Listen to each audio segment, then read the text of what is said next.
Good evening. Welcome everybody to another edition of Carolina Poets. My name is Kimberly Sims and I'm the founder of Carolina Poets, and I curate this event and host it along with Andrew K. Clark. We're so excited to have you here.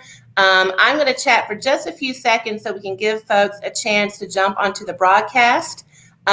We are multicasting tonight onto the Wits and Poetry Facebook page. We are also on our Carolina Poets Facebook page and also on the Carolina Poets YouTube channel. If you've never been to the Carolina Poets YouTube channel, I definitely recommend checking it out. All of our past events are archived there. But in addition to that, you can also see a lot of great archive footage from the early days of Wits and Poetry, in the early kind of 2000s. And then you can also see poems by slam poets at some of our recent events too. So there's a lot of really great resources there for you to check out. Thank you all for joining us. Y'all could be anywhere in the world tonight and you've chosen to share your time at a poetry event. So we're really honored to have you here. But I'm also super honored to be celebrating Hispanic-Latino Heritage Month. I'm super excited about the amazing poets that we have lined up for you tonight. Tonight, you are going to be hearing first from Eddie Vega, who is out of Texas. We also have Madeline Garcia, who is out of Baltimore, Virginia, who was on the Baltimore, Virginia Slam Team this past year. And then we also have Xavier with us as well. And I'll be reading everybody's bios before I bring them on stage tonight. But anyways, thank y'all so much for being here. Without any further ado, let me go ahead and introduce our first reader tonight. If you have any questions during the event this evening, please pop those in the chat. We can see all those chats in real time. So you are more than welcome to ask questions. We are going to have a little Q&A at the end of the event. So we'll also be letting you know how you can learn more about these poets and support their work through buying their products. So our first reader tonight is Eddie Vega, who is a poet, spoken word artist, storyteller, and educator, originally from the Rio Grande Valley of South Texas, currently residing in San Antonio. His poetry has been displayed on VIA buses and downtown San Antonio buildings. In 2017, he was a runner-up in the Haiku Death Match at the National Poetry Slam. His first full-length collection of poetry, Chicharra Chorus, was published in 2019 by FlowerSong Press. And he is a 2021 recipient of the Literary Arts Grant from the Luminaria Artist Foundation. So I'm absolutely just thrilled to have Eddie with us here today. So please everyone give him a big virtual round of applause. Welcome, Eddie. Hey. Thanks. This is fun. Yes, so good to see you. I think the last time I saw you was at the Southern Fried Poetry Slam. Yeah. Also virtually. Yeah. Well, anyways, I don't want to use up your time, but I'm super excited to have you here. So welcome. Sure. Thank you. And thank you all for having me. And I hope that everybody out there is doing well, wherever you are, that you're seeing me, us. And I'm excited about this month. This is the month when most people ask me to do stuff, I feel. This one in April. But here we are. I write a lot about my culture and what it is to be Hispanic or to be Chicano. To be Latinx. I personally identify as Chicano or Tejano, Chicano being Mexican American, but I think Chicano sounds cooler. So here's this poem. The monarch butterfly has one of the longest migration patterns of any creature on Earth. It travels about 3,000 miles from the forests of central Mexico to the forests of southern Canada.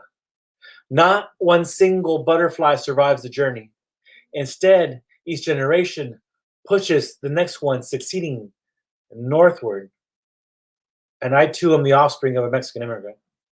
We are monarch butterflies. We come from Mexica royalty. We catch winds, ignore borders, wear our skins like robes of brown and black and gold as we work and pray and dance under the rays of Tonatú, hijos e hijas del quinto sol. My familia has been coming north for centuries. Abuelito made it as far as the border allowed him, but my father crossed over. I've out-traveled him, and I'm pushing my children to go as far as their wings can take them. Mi gente kept moving north. Dallas, Chicago, Detroit, never making a round trip. Instead, each generation left behind tombstones as stepping stones for the next to follow.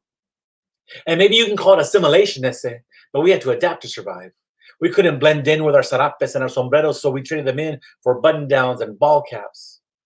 But now I'm afraid that my kids have lost a taste for the nectar of our culture, that they lose more knowledge, more time they spend in the classrooms, that our feet have lost the rhythms of cumbias and wapangos.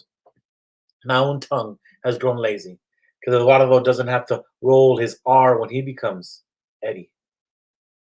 And it's not like we can camouflage among the concrete, protect ourselves from the Iceman that wants to put us in his net. No one was white passing enough in El Paso. They say that the reign of these monarchs will be over soon. Development cleared out the roosts that existed for centuries. There's literally no place for the monarch to call home as it moves north. Soon they'll only exist in captivity as caged butterflies. The Mexica believed each butterfly was the soul of an ancestor. And if our ancestors can't find places to rest in this country, then what hope was there for us? How can they visit us if they can't find us? Imagine Dia de los Muertos without any muertos. I woke up every morning in a country whose president called my father a criminal. But my father's royalty, cabron. And you can't command a monarch. Ne, nemelisle, akan, walitli. The journey is not over. The monarchs are coming back in bigger numbers. Migrants from further south are coming to join us. We can't be kept in captivity. Our kids cannot stay caged. You can't send us back to the cocoon because we have wings. We will fly. We will adapt. We will call this place home. So our ancestors will know where to find us. So that's one poem about the experience. And my dad, of course, comes from Mexico. My mom is from here, from the U.S., but I grew up along the border, which is like a whole other region. And everybody speaks Spanish and English in my family. I learned Spanish before I knew English, so I've got poems about that as well. But there's a different experience of being Chicano. I'm different from my cousins that live across the border. They have a different experience than I do. But anyhow, I wrote this about how there may or may not still be Chicanos out in the world, because usually we hear about that as a movement that maybe died out. So I have this take on it. Tonight, I complain to you about a series of curious creatures. So curious, in fact, that their appearance strikes feelings of like, the fuck? And to the minds of those who encounter them, that's right, I speak of the elusive and ever increasingly rare Chicano. Contrary to popular belief, this legendary vato did not die out with the 80s. Yes, he is an endangered species. He's out there hustling, making deals, doing favors in exchange for beer. But if you look closely, you can still find them. In fact, there are Chicanos everywhere. You just have to look for them. Shoot, you may have encountered one without even knowing it. First, there's the closet Chicano, sometimes referred to as the coconut. However, it's a poor assumption because the coconut is a whole other species altogether. No, the closet Chicano has a degree, from college sometimes, even works in an office, with cubicles, wears a tie, laughs at all the jokes about disadvantaged people, lives in the suburbs, but at home, he watches novelas, calls his family on the weekends only speaking Spanish. His name is Lorenzo Aguirre, but he actually calls himself Larry Aguirre. Second is the convenient Chicano. You got to watch out for this pinche poser. He forgot he was Mexican until he discovered affirmative action. He got the scholarship and the job, and is starting to feel the pressure of being in the token at work and making stuff up every time people ask him about his people. Yeah, I eat tamales at least twice a week. I got the recipe from my abuelita. He only drinks Dos Equis, fully dressed, because he saw it in a commercial like that. Next is the fair weather Chicano. You only spot this guy around Cinco de Mayo. You thought he'd come around during 16 de septiembre, but he forgot about that day and planned Cinco de Mayo party since February. This is a clear indicator of him not being a true Chicano, because no self-respecting vato plans a party that far in advance. Actually, no self-respecting vato plans anything. Then there's the butt Chicano. He's a Chicano, but he's a Republican. He's a Chicano, but you don't understand because he was in the military. He's a Chicano, but he works for the Border Patrol. He's a Chicano, but he voted for Trump. The butt Chicano is sometimes referred to by his Mexican name, culero. Then there's the expert Chicano. This is the most annoying guy of all. He won't hesitate to explain all things Mexican to you because he knows all. He's seen all. He lived in El Paso for a month. He's the one that avoids the word Chicano and won't have enchiladas in this town because they're not authentic. There's also the güero Chicano. This guy grew up on the south side of San Antonio. His neighbors were Mexican and his friends, moms, and abuelitas fed him. He drinks cheap-ass beer, buys tortillas and bulks, and speaks pocho, Spanish. So what if he's a white guy and his father's from Ohio? He's more Chicano than the culero down the block. Then there's the Moreno Chicano, also known as the Blaxican. Darker version of the güero Chicano. His neighbors introduced him to cumbia. He introduced them to Kanye. And he makes better salsa than the comedian Chicano. And you don't mind that he dates your prima. She doesn't mind either. And finally, there's the Chicano Chameleon. He's really tricky to spot. You think you're working or going to school with a darker-skinned American until you notice he drives an Impala. He brings tacos for his friends, handing them out without any pomp or circumstance. He jokes with the custodians in Spanish. And when he sees you, he acknowledges you with a head bob if he thinks you're cool. Otherwise, it's just, good morning, Matthew. Did you see the memo about the new deadline? And what about the Chicanas? Well, that's a whole other poem. But buy me a beer and I'll get started on it. All right. Sometimes I start writing about the immigrant experience, and I wrote this particular poem. Actually, I'm not going to read that poem. Sorry. I kind of got this idea for this poem from Chris Rock, because I heard him say that Black History Month is the shortest month. He made a joke about that, and I thought, you know what? Hispanic History Month or Latinx History Month isn't really that much better. They gave us a month. Well, not really a month. Pieced together two halves for a part native, part European people that never really felt whole. Our mouths betray our bodies, speaking the tongues of conquerors, or to hearts that can't forget the conquest. They don't give us a whole month. They give us a piece of September and a piece of October, and in actuality, that's just 15 days of September. Because as soon as October comes, well, the chichis outweigh the chicanismo, and I'm not saying they shouldn't, but they said they gave us a month. So they gave us a made-up month instead of a whole month or a holy month like December, when we celebrate the birth of our hermano, Jesus, and his mama, Guadalupe, her skin not so dark and not so light because she's a half-Sican like us, but they didn't give us December. They gave us a month to make us feel like we do exist. So elementary teachers can adorn their bulletin boards with Clemente and Chavez, maybe Selena and Sotomayor, because they apparently exist, but they're the only ones that exist. They gave us a month. But where's the picture of Henry B. Gonzalez? He stood and spoke in the Texas Senate to block segregation. They carried Henry B. off the floor after 36 hours, and for that 36 hours, they give us 30 days. For Porvenir, for the Zoot Suit riots, for the Chicano moratorium, for the El Paso Walmart, we get a month. Is it a surprise that we get 30 days for their acts of domestic assault? Jose Gutierrez, undocumented immigrant from Guatemala, was the first casualty of the Iraq War. For his 22 years, they give us 30 days. No official stats for Hispanics in Vietnam, Korea, World War II, World War I. No numbers of lost hermanos. I guess we didn't count back then. For 56 million Latinos in America, where they give us 30 days. For 12 million Latinos that didn't vote in the last election, they give us 30 days. Been here more than 300 years, they give us 30 pinche days, and quien sabe. In 1977, Jimmy Santiago Baca wrote, "So Mexicans are taking our jobs." Today, the unemployment rate for our gente is higher than the one for all Americans.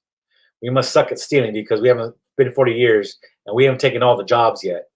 But if we did steal one, I bet they'd give us 30 days at minimum wage before shutting the factory and moving to Mexico, because irony is easier to get than employment. For all of Latinidad, the fall concept of unidad across two continents and too many countries, they give us 30 days. The colorism makes it hard to be down with the monolith, but maybe we don't need your 30 pinche days. Okay. I don't want to be so serious all the time, so I am actually going to I think I'm going to maybe with some love poems, or maybe at least one love poem. So here goes. And this is after Ebony Stewart, whose poem I saw so much because I was showing it to my students that I decided to write my own version of that. Hers is called "How to Flirt with Someone That You Want to Make Your Boo," and I decided to change that to "Cómo hacer flirt con alguien para que sea tu ruquex." So after Ebony, your smile makes me crumble like queso fresco, melt like queso Oaxaca, refreshes me like a cold limonada, lifts my spirit like the coldest raspa on the hottest day. It's like fresh pan dulce, warm and sweet, like green salsa, warm and making me sweat, like tequila, warm and making me dizzy. Can we be dizzy together? No, ni modo. But your eyes are like conchas, big and bright. And I see in them a barrio rainbow of yellow and pink, off-white and brown. 11 a.m. sunshine and summertime sunset sentiment. When I saw you look at me, it was like a chancla hit me across my cheek, not the one on my face. My heart dances the washing machine at the melody of your hello because you make me feel like all the happy Selena songs. You're my tecnocumbia. I'm el chico del apartamento 512. You're a chicharrón con huevo taco from Taqueria Data Point on flour tortillas so light and fluffy that it wants to float away. You're a quesadilla de asado from the taco truck on St. Mary Street that nobody knows is actually called Regio. With you, I'm no longer afraid of el cucuy, or la llorona, or la migra. We could endure Trump together. And this quarantine where we could be like a pair of teens hiding from all the authorities. You make me feel invincible. Like I could go on the northeast side of town, go from I-10 to 35, and I end up on 410 again because I always fuck that up. But with you, I could do anything. I want to sing like a sensotle in spring, be a colibri to your flower petal lips. I want to know if they taste like chocolate or café con leche or mole or Mexican Coke or home. I guess what I'm really trying to say is, can we like be a pareja or maybe like just share some nachos or something? No? Ni modo. Okay, so there's that. I'm not sure where I am on time, so I think I'm gonna do one more and see after that where we are on time. But I really enjoyed this so far, and I don't know if I've talked enough about the poems, but this next one, I kind of like wanted to take those stereotypes that they have and then turn them upside down. So it's called So Stereotypical. Hey, have you heard this one? Why do Mexicans eat tamales at Christmas? So at least they'll have something to unwrap. And maybe we can believe that's true because everything else they say about us seems to be true. My parents were typical Mexicans. They brought drugs into this country.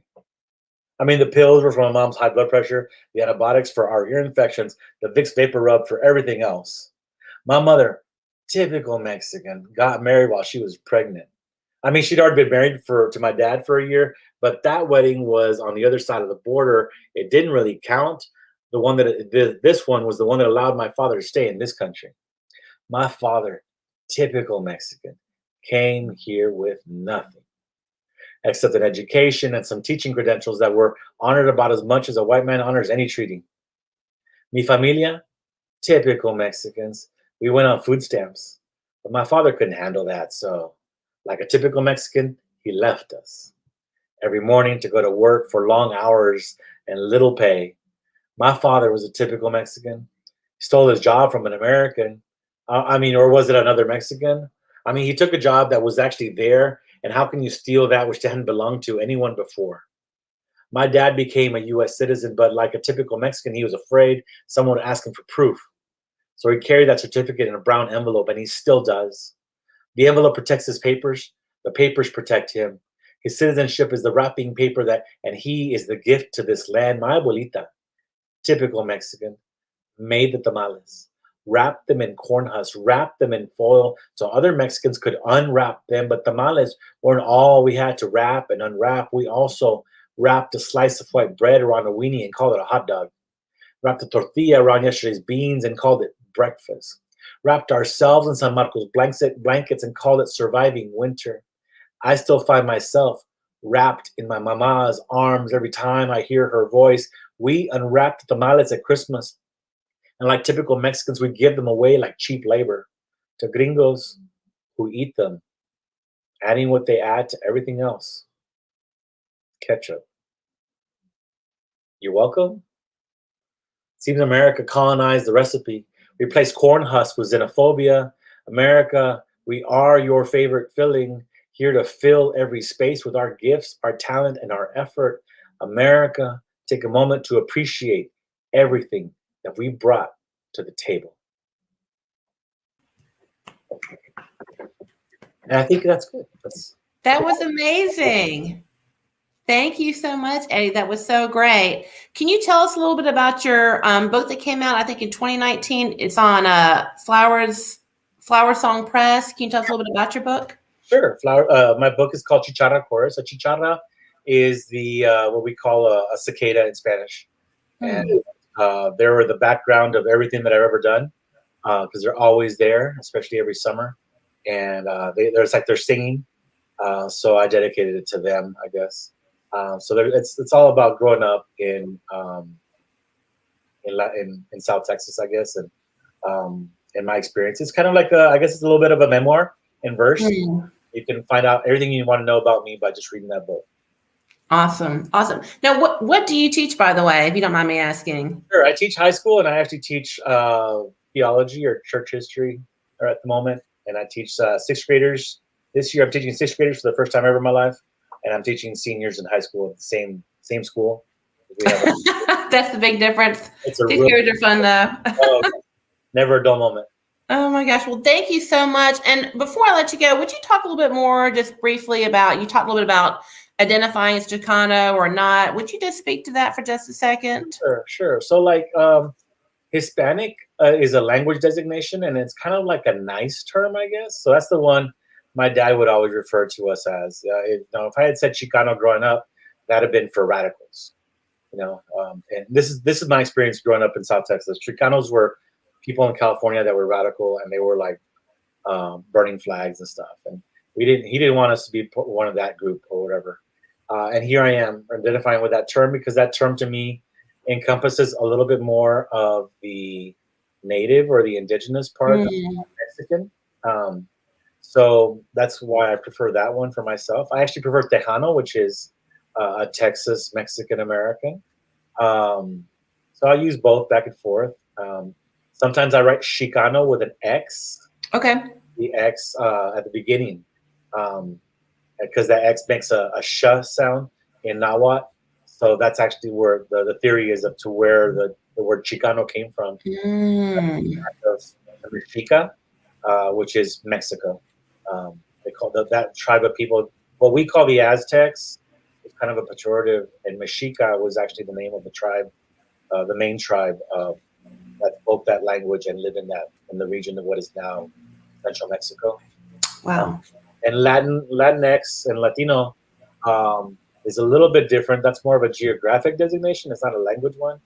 So you could be both Latinx and Hispanic. I'm both.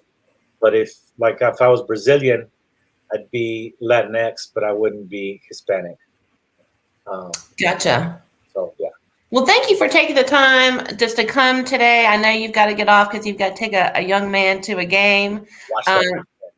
But we so appreciate your time, and I hope everyone will go and check out your book because it's absolutely fabulous. So thank you so much, Eddie. Good night. Thank you for having me. Thank you. Awesome. Wow. What a great start to our reading tonight. And I'm just so excited to bring up our next reader, MaddieG, also known as Madeline Garcia, who is a proud Afrolatina spoken word artist of Dominican descent. Her life and her culture have given her a perspective that's loud and clear in her poetry. She has been published in numerous anthologies, enjoys working with the youth in her community, and has been a member of the Verb Bender Slam Team since its inception in 2017. She is proud to be part of the 757 poetry scene, and in her words, can't wait to show you what's next. So without any further ado, please give a warm virtual welcome to MaddieG.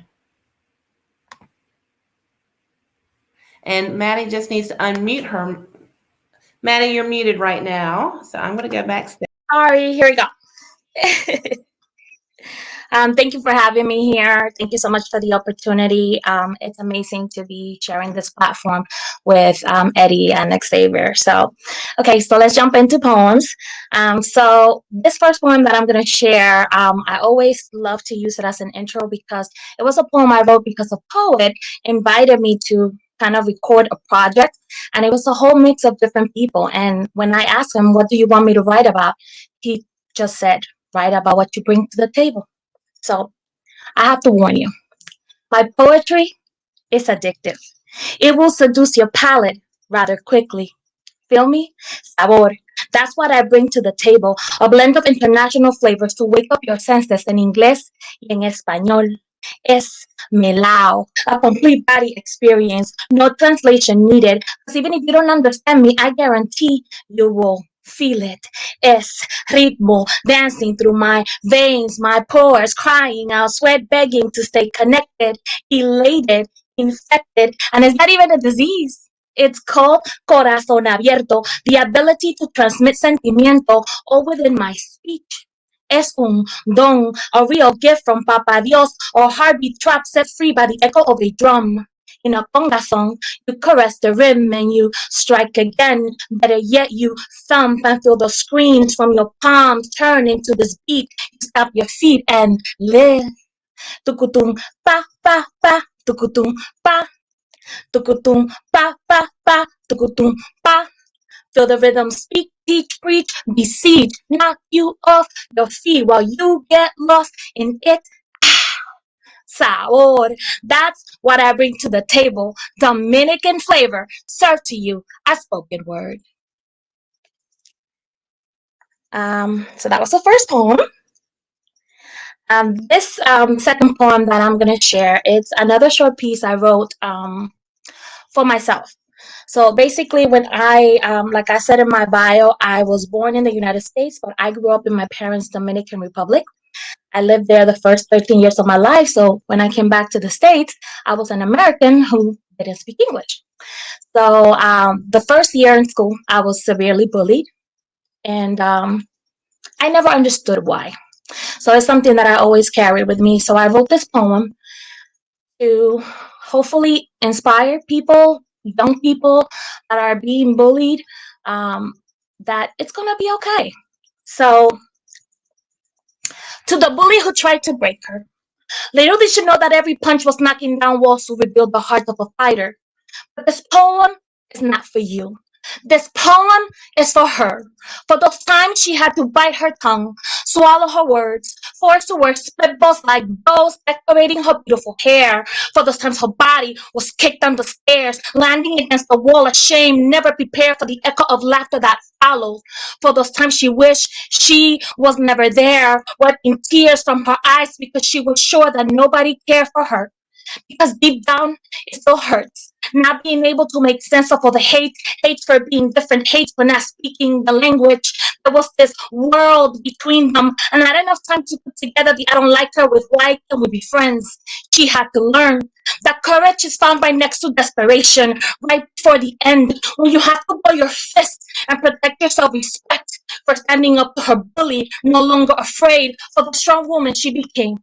She had to learn to nurture the fragile child inside of herself who will never understand, for being a survivor, for loving herself. This poem is for her. Thank you. Let's see. What do I have next? So, talking about pride in your culture. Like I said, I was born in New York and raised in Dominican Republic, and I never felt quite Dominican or quite American because I was American, but I'm so Dominican looking or Hispanic looking. So but there's something that comes with learning where you come from and who you are, and I will always carry that pride. So that's where this poem comes from. Si no me has escuchado antes, entonces no has de saber que soy americana desde la cabeza hasta los pies, pero al caminar mi historia me sigue, escucho el susurro de mis orígenes que me gritan al oído lo que mi corazón siempre ha de saber. Que tengo sangre taína, que soy afrolatina, influencias yoruba en mi canción, el tuntuneo opresivo, el ritmo luchador y progresivo, el güiro y tambora que son parte de mi son. So if you haven't heard me before, you may not know that I am as American as they come, but as I walk, my history follows and whispers in my ear what my heart already knows. Que tengo sangre taína, que soy afro-latina, full of Yoruba songs, the beats of oppression, the rhythms of redemption, the two-stepping merengue dancing in this Dominican soul. That I understand the responsibility that I represent, the freedom that I inherited by being born in the United States, the look in the mirror that never lets me forget that my ancestor stories come in different shades. That in the Dominican Republic, people still live afraid of the negative reaction melanated skin can get. There, I am considered trigueña. Here, I am negra, yet the pride is still the same. I hate that I wasted so much time keeping my hair straight, as if trying to force out the identity kinks out of my head, that this pelo malo or bad hair expression was just an attempt to degrade one of my dominant African traits. You see, I am a proud mulata, and that simply meant that my hair has character. It should have never taken me so many years to accept this black and white history that tangles within my curls.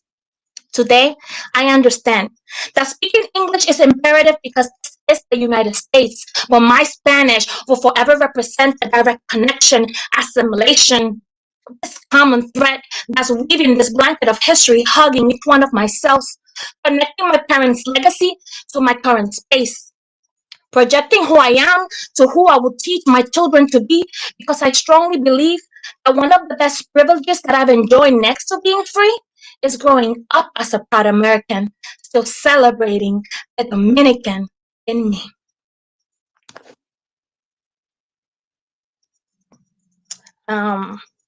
This next poem that I'm going to share with you, a friend of mine asked, what does Black Girl Magic means to you? And of course, being so racially mixed, people of the Caribbean are so very racially mixed, European, African, Latino. But at the end of the day, I am Black. So Black Girl Magic is being Afro-Latina and growing up with 1,000 different names to describe the color of your skin, to later learn that it doesn't matter what I've been calling it, you cannot hide what's in plain sight, and I am beautifully Black. It means learning to love all of my parts. It means letting go of any shame and teaching the little girl inside that she is beautiful as is. Not because of what she looks like, but because of what she carries in her heart. It is looking in the mirror every day and reminding self of that. It means pride in what I represent. It's having the odds stacked against you and proving them all wrong. It's realizing that I am the fight of my ancestors, that I am flexible, and when I bend, I'm being held together by their experiences so that I don't break. Even today, I am being held upright by history and their strength, and I'll be darned if I don't come out every day and flex the power of what this melanin represents. Because Black Girl Magic can come from any culture and in 1,000 different shades. I'm very proud of my heritage, very proud of where I come from, and to be who I am. This piece that I'm going to share, and I'm going to do a time check like Eddie did. I'm going to do this piece, and then we'll see where we're at with time. But this piece means that I am not one thing, I'm a lot of things, and I am very proud of that. I just finished writing this poem today, so I hope you like it. It's a new poem. So this is called I Am Us. I am a flamboyant Caribbean tree, rooted in the experiences of those who came before me, an eclectic mix, Eurocentric Africana with an indigenous twist. I'm not just some, I am all of it. My tongue confined between the walls of your ABCs, putting brakes on my R's as if my Ñ's didn't exist. as if having an accent is synonymous with dumb. Like I'm not here dominating the English language and rejoicing in the Spanish language that I love. My Taino people didn't become extinct so that I would be silent. They gave me a voice. It resonates inside me, embedded within the collections of the rings within this tree at the center of my core. Each one a circle of infinity, knowledge, and fight my ancestors passed down to me so that I may continue our legacy. The Spanish force into our blueprint. The African's resilience that refuses to dissipate in the mix. The Taino roots planted more than skin deep, like my grandma, refusing to speak the colonizer's tongue. In your eyes is rebellion, but it is a last hope to make sure that the essence of who we are is not totally lost.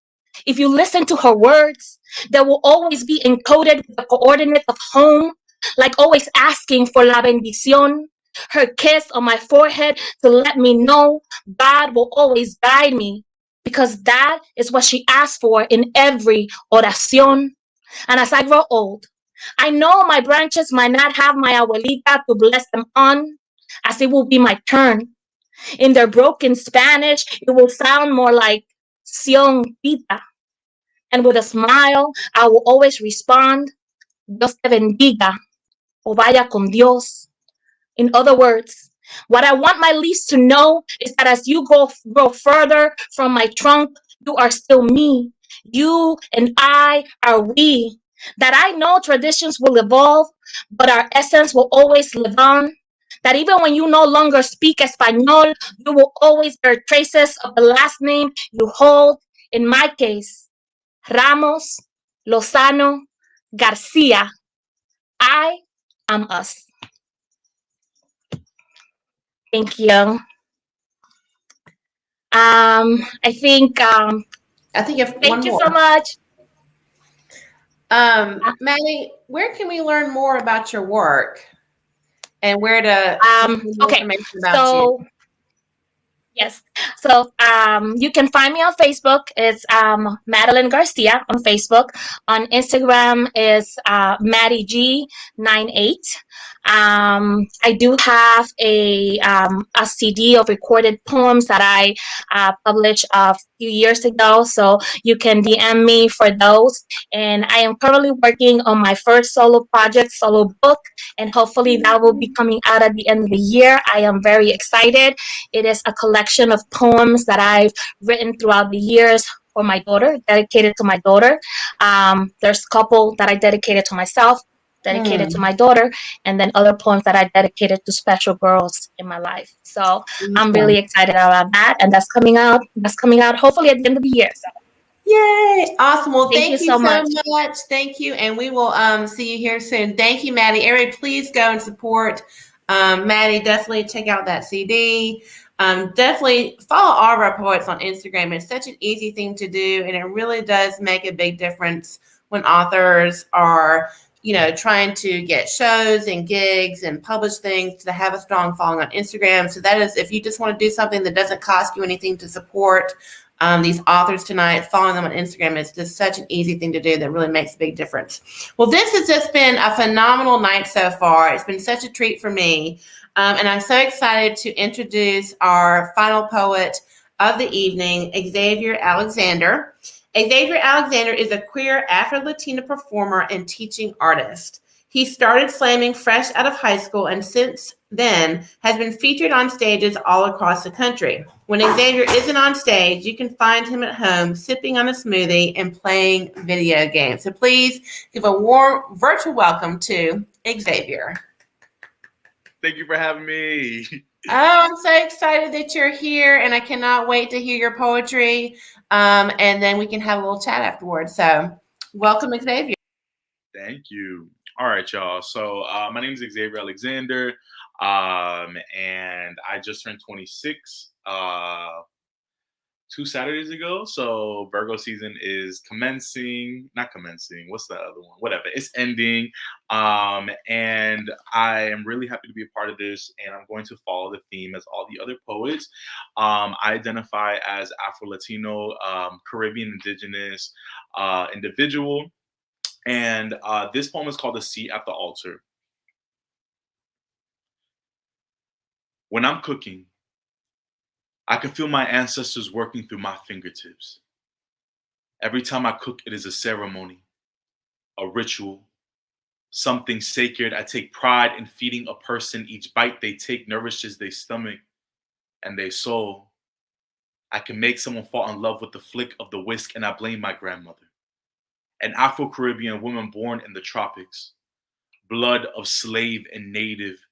She uses spoons like wands, her pots, a cauldron, and adobo as fairy dust. The way she can turn a plátano and a salchichón into a feast, I have witnessed miracles performed in front of the stove.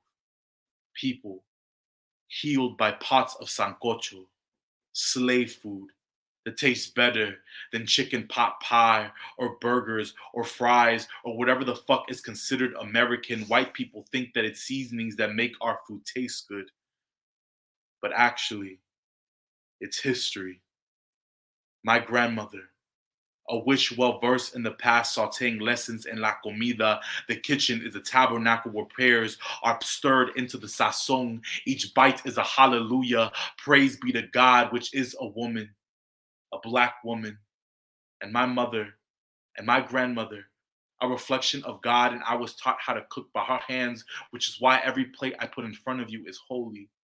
Every time we sit at a table with a meal I prepared, it is a celebration. Our tongues clasped in prayer, our stomachs rejoice in unison, and every is my ancestors affirming me that they are right here. So yeah, that was from my book. It's called Thoughts of a Cool Kid.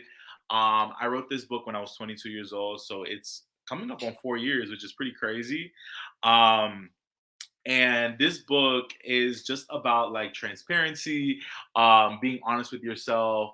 And that was the reason why I wrote this book. So there's a lot of like transparent moments. I've had a lot of moments where I've gotten comfortable with my identity as a queer person, as an indigenous person, as an Afro-Latinx person. So this poem is called Heist, and it is pretty much a story or a realization about how important it is to represent who I am from the Caribbean, and how often it is stolen from us. Like our pride is stolen from us because we're made to feel shame. And so I wrote this poem called Heist. It is not a choice or a burden to wear this body, although it has been held to learn and study this world in my skin. A blessing in disguise to maneuver my life wearing a target brighter than the shoes I wear. And since I am a walking carnival, it must be appropriate for eyes to stick to me like confetti. Shit, look how glamorous I look, how fierce my spirit is. Defiant is he to challenge society. Middle finger to colonialism, the very fabric of all things that try to strangle me like a noose that's been tied before. Chains that have clattered to the tired song of genocide. Funny how the world is burning and the only thing we know how to recycle is death. The only fragrance this world enjoys is the decaying stench of freedom. The perfect heist, sensational robbery, how white people can create the idea of freedom and police it. My ancestors often roll their eyes in unison with me, but they've been peep game, been through themselves from mountaintops to avoid the cruelness of this world. Even while they fall, they pose like gods. Even in death, look how fabulous we are. The originator of the death drop, resistance, is encoded in my DNA.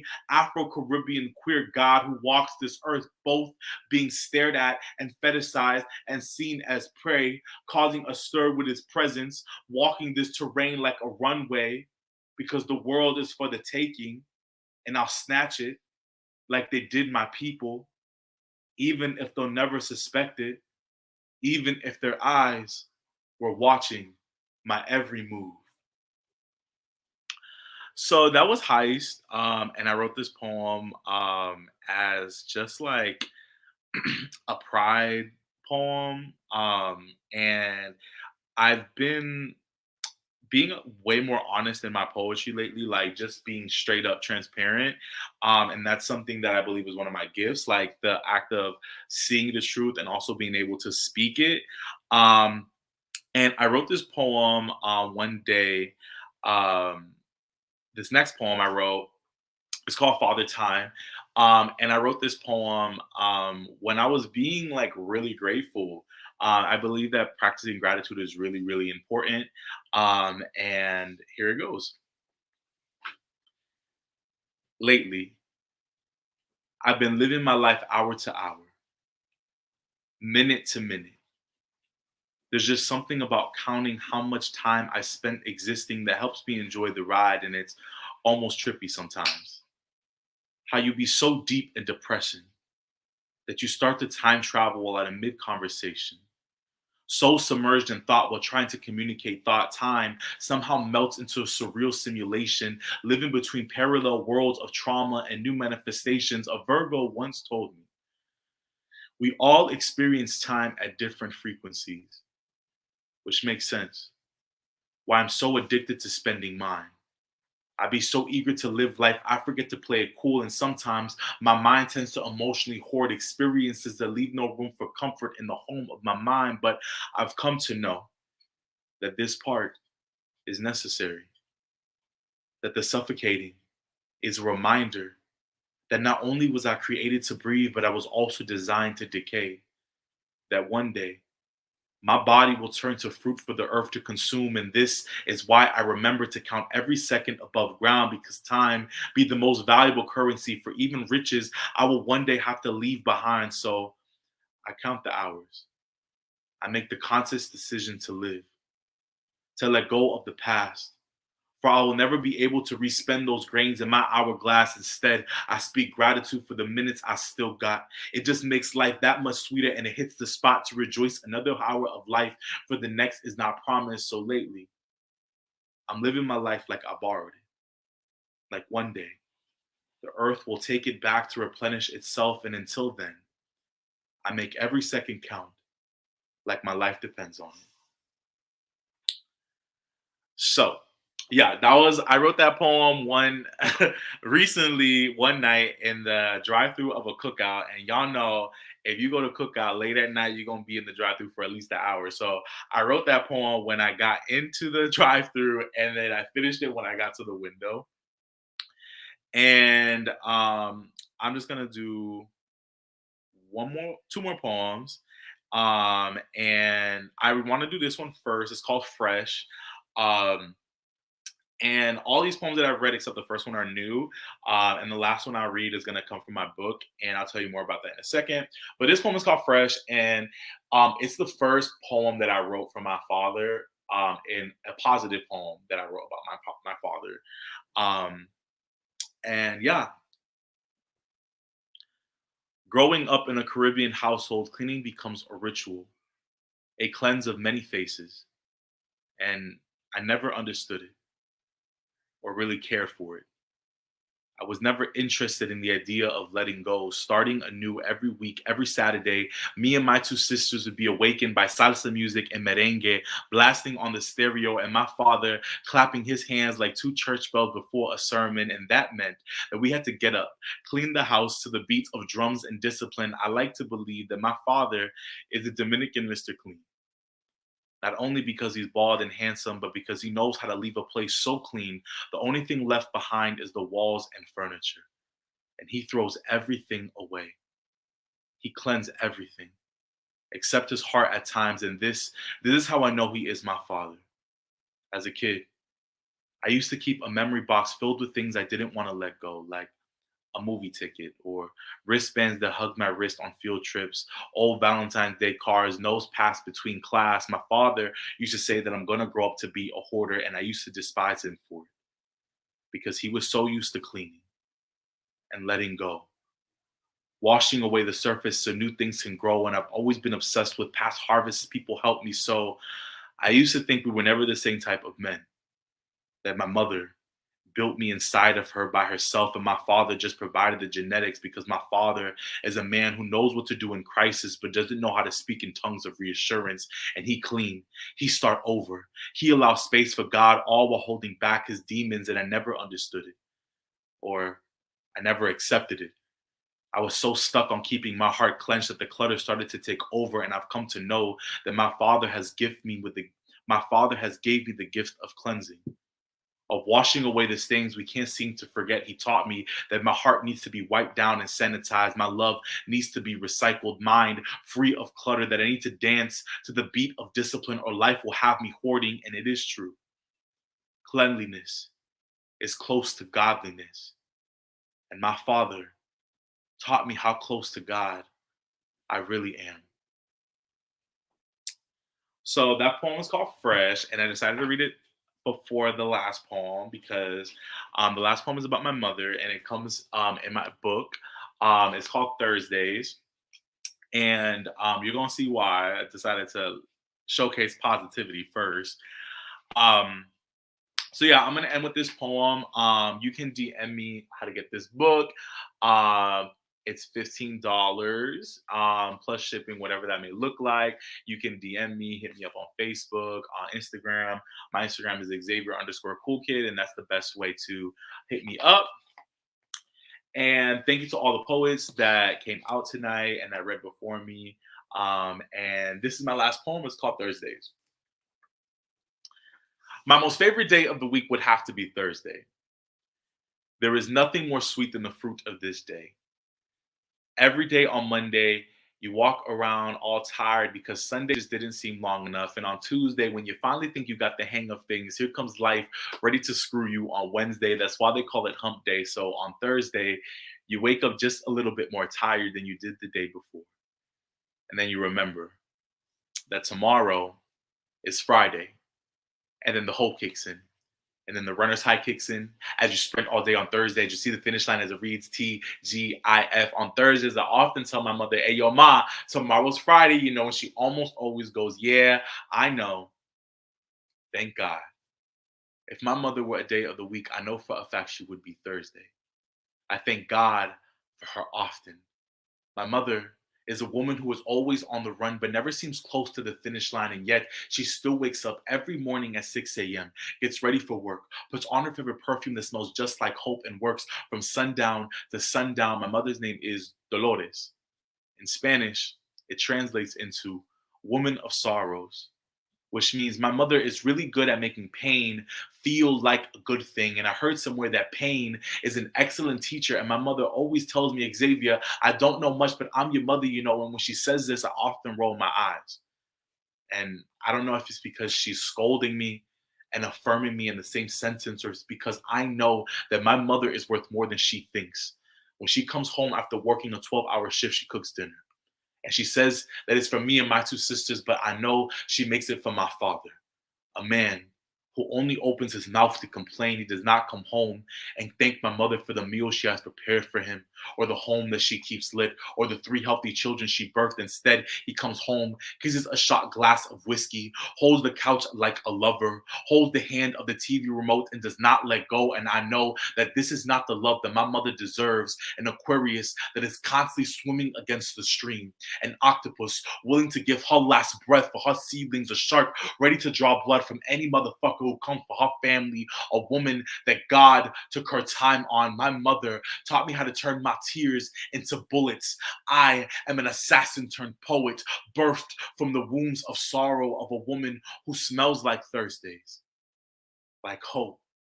And when I roll my eyes at her, she says, Xavier, stop rolling your eyes at me. They're going to get stuck like that. And real cute, you're going to look with your eyes stuck behind your head. You better listen to me. I'm your mother, you know.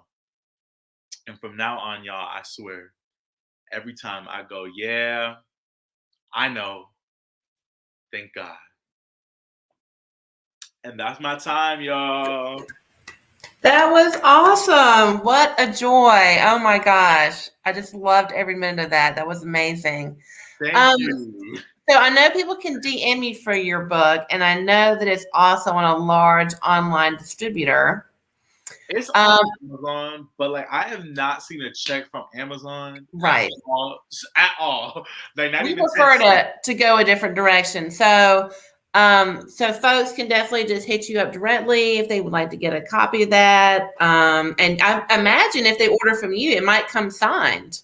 Oh yeah, and that's one thing I do believe. Every book goes home with a letter. Like I always put a letter in the book, and and it's been every book that I've sold physically. So yeah, it definitely will come signed and autographed. Awesome. I did want to ask we had some questions in the chat. And first of all, thank you for sharing all that gorgeous poetry. It was just amazing. Thank you. And so you just turned 20. Did you say you just turned 26? I did 26, y'all. That was my favorite age. That's a really good one. You're going to have a great year. It's a great age. I definitely feel mature. Like, I think this is the first time that I feel like not so adolescent. You're grown up now. So I'm going to see if I can bring Maddie on. We have a couple of questions that I've actually managed to, I think, project here onto the screen. So Maddie, I am bringing you back on.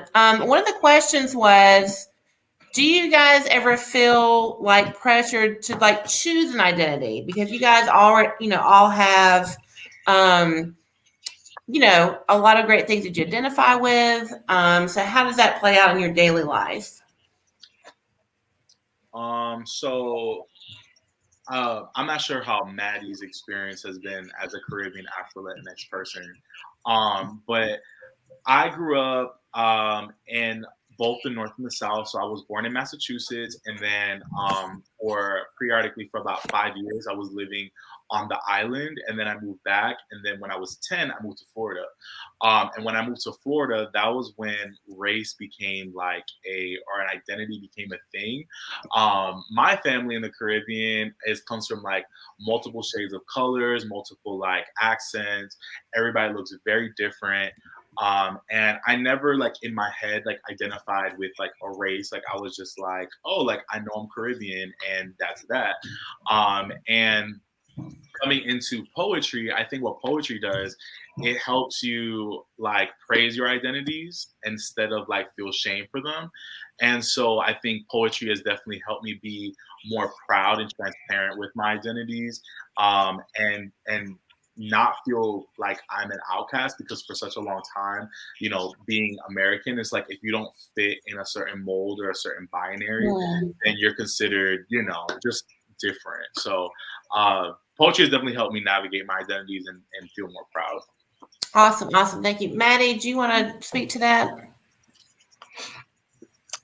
Yeah. For me, similar to Xavier, growing up in the Caribbean,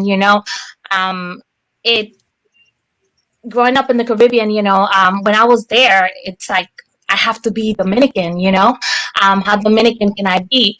But like I mentioned in one of my poems, it was like I was never really fully Dominican because I was born in the States. So that kind of was like a stigma stuck to my Dominicanness. Then when I came to the US, it was like, okay, you're not American, you are Dominican. And it was just that, trying to fit in. Like I never wore my hair curly. I wore my hair curly for the first time when I was 18. So it took all that time. Anytime my hair was down, my hair was straight because that was pretty hair. That was pelo bueno. So my hair, my curly hair, I remember wearing color contacts until I was 22 because I wanted my eyes to be lighter.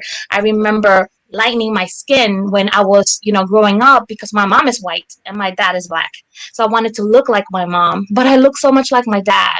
So that was a struggle for me always to fit in. And I think it wasn't until I had children on my own that I found poetry and it allowed me to express. And if I felt all that shame and trying to hide who I was, what example was I giving to my children, So I think poetry helped me find that balance and that I didn't have to choose, that I am who I am and I can embrace everything that I am. And I don't want my children to forget where they come from. And I learned very early on that you can't tell children what to do. You have to show them. So the best way for my children to know who they are is to see it in me every day. So. Absolutely. Quick question, Xavier. Now, do you identify as a first generation American? I do, yeah. So my mother is actually she was the firstborn American generation on her side, and then my father immigrated to the U.S. when he was 16. And so I'm the firstborn American generation on his side. So I'm secondborn on my mom's, and then firstborn on my dad's. Awesome. Maddie, do you identify as first generation American? I don't know if she can see the question. We're having a little bit of I'm sorry, I didn't hear the question. Xavier, I put it in the chat, but let me go on to the. I think the question came through now, so I can answer. I think that's a hard one because Spanish was my first language. I learned Spanish first, and I think that's why I never forgot it, because I learned to read and write in Spanish. I didn't learn English until I was a teenager. So for me, Spanish is my first language. So I will say a first generation, but I'm really second generation. But yeah, Spanish is very near and dear to my heart. I do remember learning to write poetry, and my first poems I had to write in Spanish and then translate to English because they just came better in Spanish. And it took me a couple of years to be able to write an English poem. So. Thank you. Xavier, and kind of speaking to that as well, like, do you write in Spanish and English, and how does that play out in your work, Xavier, as far as being bilingual? So I actually started realizing this too as I got older, like definitely becoming more Americanized and not using Spanish as often. Like growing up at home was very Caribbean, and then then going to school was like very American. So it was like I was living in the middle of the binary. And I actually don't use my Spanish language as often as I did when I was younger. Like I'm still bilingual. I can still communicate in Spanish, but it's definitely not as sharp. And I don't know, like I haven't written in Spanish, but like listening to Eddie and Maddie, I was like, oh, like I need to step it up. Like, I need to add some my Spanish back into my poetry. But it's that you asked me that like for a while now. I've been like, oh, I need to like definitely get back into it because I realized my Spanish has gotten so rusty because I haven't been using it as often. Awesome. Maddie, what about you?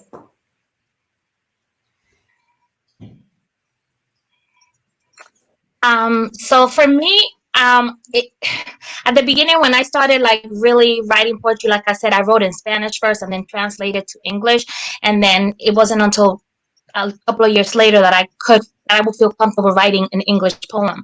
But sometimes there's things that you can translate, and I love writing my Spanish into it. My fear always is that people are not going to get the point of the poem, but one of my favorite poets is Liz Acevedo, and I love her work. And she always says, you know, if your reader wants to understand you, they will do the research. And you know, I think I've gotten a little bit more fearless about writing me in my poetry. So yes, I do switch back and forth, and I love it. Yay! Awesome. Okay, final question. Xavier, is there anything else you would just like our audience to know before we say goodbye tonight? No, I mean, the best way to support any artist is definitely giving them a follow them on social media. My social media is Xavier_CoolKid on Instagram. I don't really use Facebook like that, but definitely if you want to connect, you can reach out to there. I'm always down for human interaction, positive human interaction. Yes. And yeah, that's pretty much it. And if you want to hit me up about a book, hit me up. Or if you just want to talk about poems or life, like I'm always down for that. Awesome. Maddie, what about you? Any final thoughts for the audience? For me, to say thank you. Really, Carolina Poets for this event has been great. I think, you know, I've heard Eddie before a little bit, but it was so nice to kind of sit and hear more from him. Xavier, I've heard him a couple of times, but this was wonderful. I didn't even know you were Dominican, so yeah, you know, like I feel even more connected now, so I love that. So thank you for this platform. And then, you know, to the audience, just, you know, anybody from, you know, Hispanic, you know, African descent, you know, be proud of who you are. It doesn't matter, you know, you don't have to put yourself in a box, you know, because somebody asked you to just be yourself. And I wish that somebody would have pushed me when I was 10, 15, even 20 years old, you know, to kind of break out of that box, that it took me so long to find myself and be there. But, you know, it's okay to be yourself. It's okay to be different, because that's what makes you you. Absolutely. Thank you so much. Thank you to both of you. Audience, thank you so much for joining us here tonight. Please definitely follow these poets on Instagram, find them on Facebook, definitely buy their books. It's a tough time to be a writer because we can't tour like we normally do. But we are just so delighted to provide this platform and to celebrate the many talented poets with Southern connections. So we are here every second and fourth Sunday. I also want to give a shout out. Wits in Poetry, which is our sponsored nonprofit, is celebrating 19 years this month, and we will be at the Radio Room on Sunday. So if you're in the Greenville area, definitely come up and check that out. Otherwise, we'll see you guys all soon. Thank y'all for being an amazing audience. And once again, I'm Kimberly Sims. I hope y'all have a great night.